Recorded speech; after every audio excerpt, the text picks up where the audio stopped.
Hello friends, આજે આપણે ગુજરાતી વિષય એમાં એકમ 13 આપેલો છે કે સમરથલાલ સુરનવાડાનો સન્માન સમારંભ.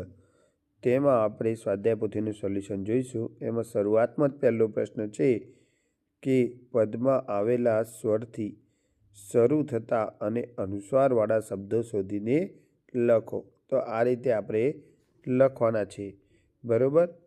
ત્યાર પછી આગળ બીજો પ્રશ્ન છે કે આપેલા શબ્દોના અર્થ સમજાવી વાક્ય પ્રયોગ કરો. એમાં પહેલાં જે જુદા જુદા શબ્દો આપેલા છે, પ્રમુખ તો પ્રમુખનું વાક્ય, મંત્રી તો મંત્રી પર, શેઠ, પ્રધાન, સાહેબ, આ બધાના વાક્યોના પ્રયોગ કરેલા છે, જે તમારે લખવાના છે.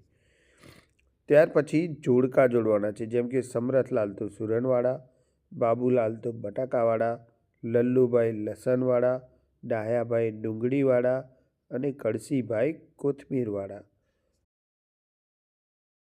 ત્યાર પછી આગળ જોઈએ કે પ્રશ્ન 4 છે, કોણ બોલે છે લખો. તો પહેલામાં આવશે ફણસીવાળા ફુલાભાઈ, બીજામાં બકુલાલ, ત્રીજામાં ડાયાભાઈ, ચોથામાં કળસીભાઈ અને પાંચમામાં આવશે સમરથલાલ સુરનવાડા, બરાબર. ત્યાર પછી અગાડી પ્રશ્ન 5 છે, નીચે આપેલા ફકરામાંથી સંજ્ઞા ઓળખી લીટી કરીને તેના પર પ્રકાર લખવાના છે કે કઈ સંજ્ઞા છે એમ.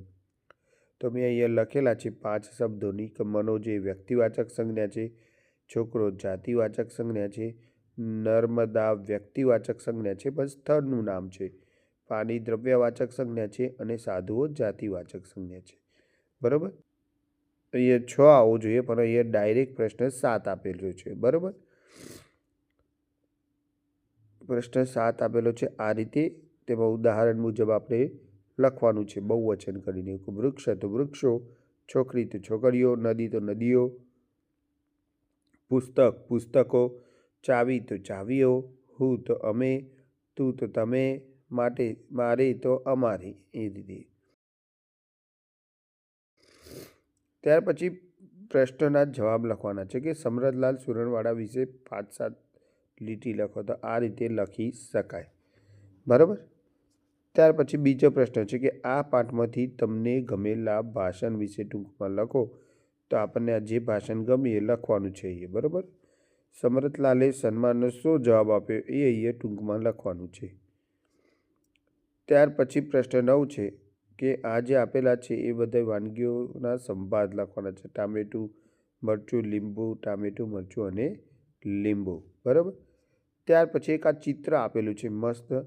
એ ચિત્રના આધારે આપણે એને વર્ણન કરવાનું છે. તો મેં અહીંયા આ ચિત્રના આધારે વર્ણન કરેલું છે, જે વર્ણન તમારે લખવાનું રહેશે, બરાબર. આ વર્ણન સાથે આપણો આ વિડીયો પણ પૂર્ણ થાય છે. Good bye.